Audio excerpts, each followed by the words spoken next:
लोक म्हणजे बोलून गेलेले लोक अशा लोकांना सुरक्षा दिली जाते. सुरक्षा देणं किंवा काढणं हे सरकार ही भूमिका वठवत नाहीये. संजय राऊतला मुळामध्ये ही प्रोसेस माहित नाही.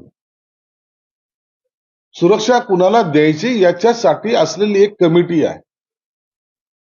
जैन म्हणून नावाचे अधिकारी त्या कमिटीचे अध्यक्ष आहेत. त्या कमिटीमध्ये कुणाला कोणती सुरक्षा द्यायची याचा आढावा घेतला जातो. आता जितेंद्र आव्हाडाला सुरक्षा दिली गेलेली आहे, एक्स्ट्रा दिली गेलेली आहे. तो काय पक्षाचा आहे, सत्ताधारी पक्षाचा आहे. अनेक असे नेते आहेत ज्यांना सुरक्षा दिलेली आहे. उभाटाच्या काही नेत्यांना किती लोकांना सुरक्षा दिलेली आहे. आणि म्हणून विरोधी पक्ष नेत्याचं सुरक्षा काढणं, ते विरोधी पक्ष नेता पद एक तर राहिलं नाही, तो विधान परिषदेचा सदस्य नाही. मग अशा वेळेला त्यांना सुरक्षा द्यायची की नाही द्यायचं याचा निर्णय कमिटी घेते. आणि तो कमिटीने जवळपास हे सर्व पद गेल्यानंतर 4 महिन्याच्या कालावधीनंतर घेतलेला निर्णय, म्हणजे कोणत्या घाई गडबडीत हा निर्णय घेतलेला नाही. म्हणून आता संजय राऊत सारख्याला सुद्धा कोणी चापट मारत नाही, परंतु तरी त्यांना सुरक्षा देण्यात आलेली.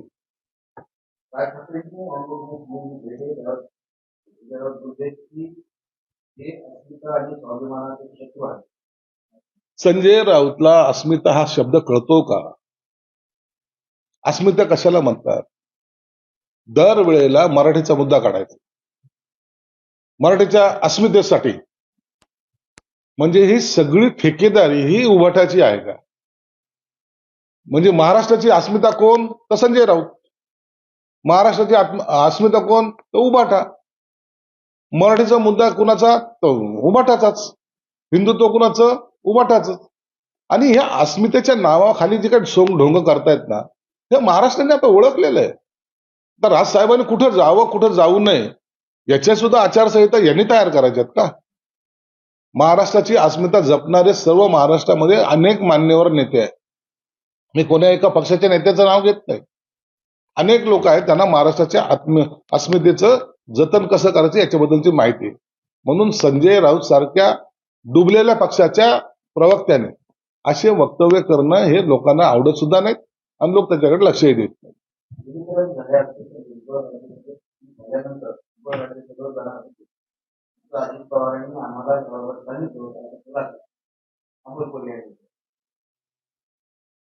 बघा, आता हा विलीकरचा मुद्दा मागे पडत चाललेला आहे. आज अजितदादा हयात नाहीत, म्हणून आता कुणी काय स्टेटमेंट केलं, काय ठरलं होतं, काय बोलणं झालं होतं, या प्रत्येक वाक्याला आता प्रश्नचिन्ह मिळत चाललेलं आहे. म्हणून भुजबळ मागे एकदा राज्यसभेवर जायच्या तयारीत होते, परंतु आता नेमकं त्याच्यावरचे समीकरण सर्व बदलल्यामुळं आता कोण राज्यसभेवर जाईल, कुणाची वर्णी लागेल, यावर आता भाष्य करणं मला वाटतं गैर आहे.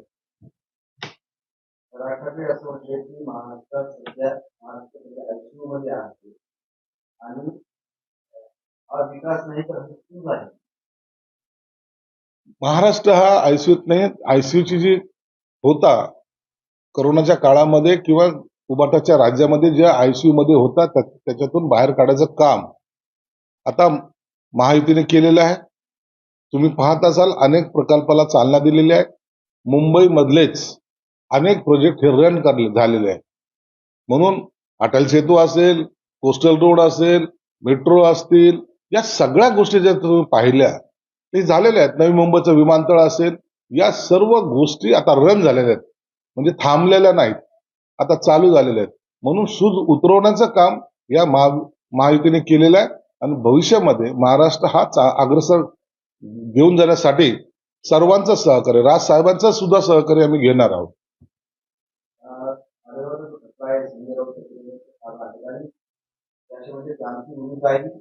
हा खटला गिरेगिरी करावा आणि या खटल्यातून बाहेर पडणार आणि कोर्टाला विनंती करणार आहोत की आता आमचा सहभाग नाही, त्यांनी खटला दाखल केला आहे ती खटला चालू. संजय राऊतने ही माकड कोलंटी उडी घेतलेली आहे. जेव्हा हिरेने खटला दाखल केला होता त्या टायमाला त्या सामनामधले लेख तुम्ही बघा,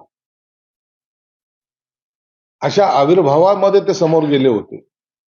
आणि आता शेपटी घालण्याचं जे काम आहे ते आता संजय राऊत करतायत. त्यांना सुद्धा माहिती आहे की त्या वेळेला केलेले आरोप बिनबुडाचे होते, चुकीचे होते. म्हणून कदाचित आता आणखीन तोंडावर आपटी पडू नये म्हणून ते मागे होतात. उपमुख्यमंत्री सुनेत्रा पवार यांच्या शासकीय ड्रायव्हरला बाहेर काढून आणि त्यांचे शेतकरी यांनी स्वतः गाडी चालवली आहे. शासकीय ड्रायव्हरला बाहेर काढून काही कारणाने त्यांचे शेतकरी टीका होती आणि राष्ट्रवादी जगदीश्वर पवार पक्षाकडून शेतकरी यांच्या टीका व्हायची आणि झाला असता तर जबाबदार कोण? एकतर शासकीय गाडी वापरताना शासकीय कर्मचारी असणं आवश्यक आहे. त्या अधिकाऱ्याची किंवा त्या ड्रायव्हरची ती जबाबदारी असते. पण अशा वेळेला कोणताही अनुचित घटना घडली ते एक जबाबदारी फिक्स होते. म्हणून एक तर शासकीय वाहन वापरताना तुम्ही ते शासकीय कर्मचारीच घेतला पाहिजे, हे नियम आहेत. असा कोणीतरी उत्साहाच्या भरात ड्रायव्हिंग सीटवर बसून जर त्या उत्साहाच्या भरात काही जर अघटित जर घडलं तर त्याला जबाबदार कोण, हा प्रश्न उपस्थित होतो. म्हणून जे व्हीआयपीज आहेत, जे मागे बसलेले असतात, त्यांनी सुद्धा ड्रायव्हरच्या सीटवर हा सरकारी कर्मचारीच असला पाहिजे, ज्याचं आपण सर्वांनीच भान ठेवलं पाहिजे.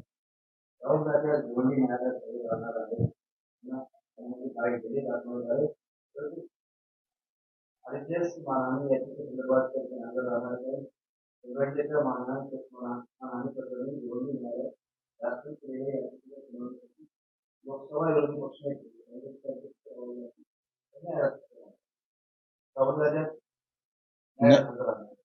न्यायालयाचा आदर करावाच लागेल. त्यांनी जे काही बेताल वक्तव्य केलं होतं सावरकरांच्या विरोधात, संघाच्या विरोधात, त्याच्यानुसार त्यांच्यावर खटला दाखल झालेला आहे.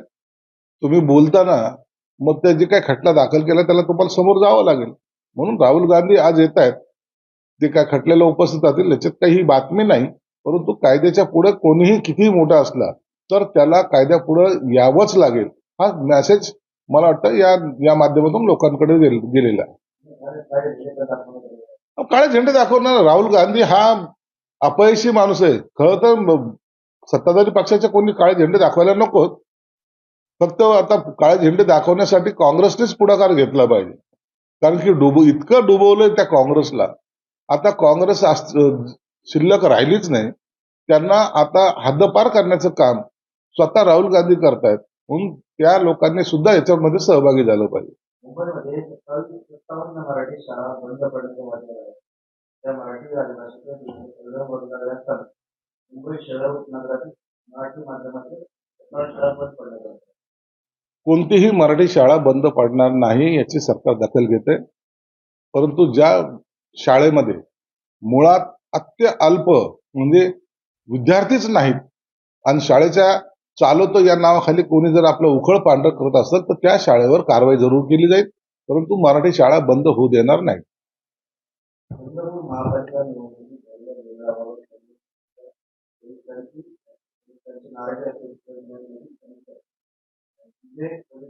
माफी मागितली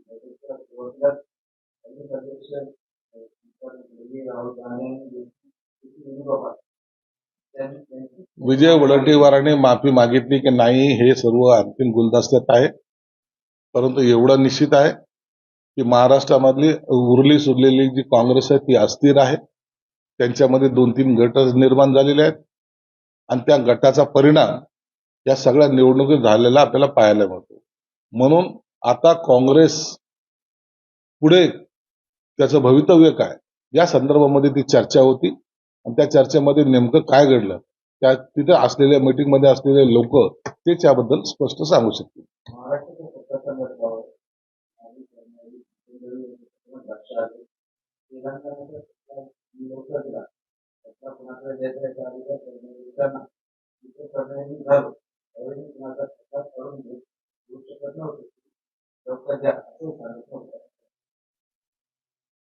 भूषण गवई साहेबांनी काही तत्व हे पाळलेली आहेत.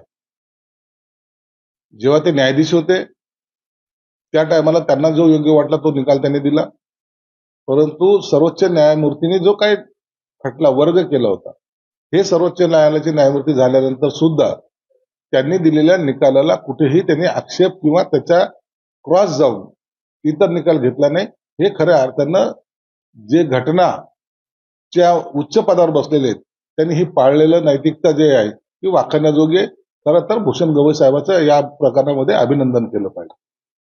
आमदार रोहित पवार राष्ट्रवादी काँग्रेस पत्रकार परिषद घेणार आहे. अपघाताची शक्यता बाहेर आणण्यासाठी रोहित पवारांकडे अनेक प्रश्न आहेत, अनेक शंका आहेत, अनेक आता दुसरी तिसरी त्यांची पत्रकार परिषद होते. त्यांनी दरवेळेला एक नवीन नवीन जे काही त्यांना आरोप लावायचे ते त्यांनी दिलेले आहेत. मला वाटतं या सर्व पत्रकार परिषदेची दखल जी तपास यंत्रणा आहे ते घेत असतील आणि त्यानुसार सुद्धा चौकशी किंवा तपासाची गती ते देत असतील. म्हणून त्यांनी पत्रकार परिषद घेतली म्हणून काय चुकीचं केलेलं नाही. तर त्या पत्रकार परिषदेमधून जर काही त्यांना आउटपुट मिळालं यंत्रणेला तर त्या दिशेने सुद्धा तपास हा केला जाईल. ठीक. छत्रपती संभाजीनगर जिल्ह्यामध्ये जवळपास 120 अशा घटना आहेत बिबट्या दिसण्याच्या. त्यामुळे 3 जणांना जीव गमवावा लागला तर 300पेक्षा अधिक जे जनावरे आहेत, गोधन आहे, तो देखील नष्ट करण्यात आलेला आहे. ही गंभीर बाब आहे जिल्ह्यासाठी. पहिल्यांदा असं घडतं. यावर काय उपाययोजना केली जाणार आहे का? या वर्षी तुम्ही जर पाहिलं तर महाराष्ट्रामध्ये अनेक ठिकाणी बिबट्याचा वावर इतका प्रचंड प्रमाणात झाला. पूर्वी बिबट्यांना पकडणे किंवा त्याला ठार मारण्यासाठी केंद्राची परमिशन लागत होती. ती आता सरकारने ते घेतली पण आहे आणि त्या पद्धतीने कारवाई सुद्धा केली आहे. संभाजीनगर जिल्ह्यामध्ये सुद्धा वन अधिकारी जे असतील त्यांना विशेष अधिकार देण्यात आलेले आणि म्हणून आता बिबट्याचा जो वाढता प्रभाव होता तो आता कमी झालेला आहे.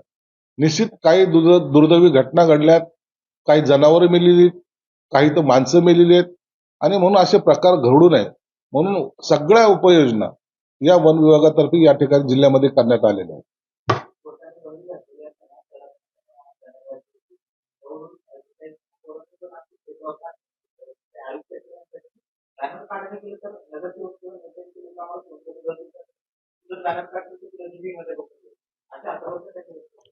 काही नाही, शहरातलं विद्रुपीकरण होण्यासाठी जे काही बॅनर शहरामध्ये लागले जात आहेत ते कोणत्याही पक्षाचे असो, कोणत्याही नेत्याचे असो, आयुक्तांनी तातडीने काढले पाहिजे.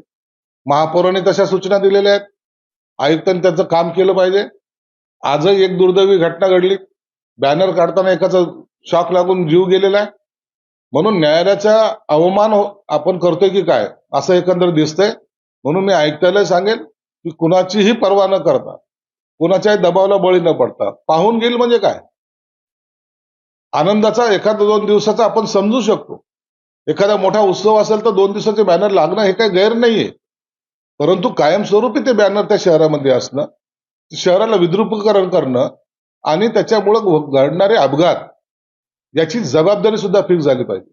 आज ज्या बॅनरमुळे ज्या कर्मचाऱ्याचा जीव गेला ते बॅनर कोणाचं होतं त्याच्यावर गुन्हा नोंद करा.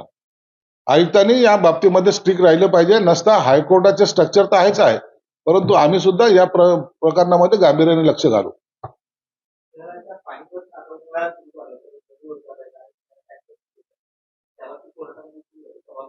काल मनपा आयुक्तांनी कोर्टामध्ये असं स्पष्टीकरण दिलंय की अजून पुढील 45 दिवस हे पाणी नवीन योजनेतून पाणी पुरवठा आहे. त्यामुळे या उन्हाळ्यामध्ये नागरिकांना पाणी मिळणं, पाणी टंचाई कसं प्रमाणात आलं.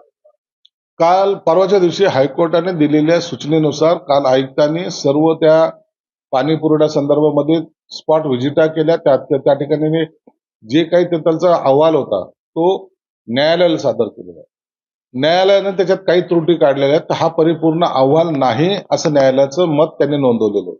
म्हणून तो परिपूर्ण करण्यासाठी किंवा वॉटर सिस्टीम जी आहे ती तोपर्यंत रन करू नका असं न्यायालयाने स्वतः सांगितल्यामुळं आता ही परिपूर्ण होण्यासाठी जो कालावधी लागतोय तो जवळपास 45 दिवसाचा त्यांनी सांगितलाय. परंतु आमचा प्रयत्न राहील त्यापूर्वीच 1 महिन्याच्या आतमध्येच ही पाणी पुरवठा योजना पुन्हा चांगली कार्यान्वित झाली पाहिजे. त्यासाठी जी काही यंत्रणा कार्यान्वित करायची किंवा जे काही मॅनपॉवर लागेल ते आयुक्तांनी निश्चित लावावं आणि त्याच्यामध्ये थोडी स्पीड घेतली तर हा उन्हाळ्यामध्ये लोकांना पाणी मिळेल ही त्यांच्याकडून आमची अपेक्षा सुद्धा आहे.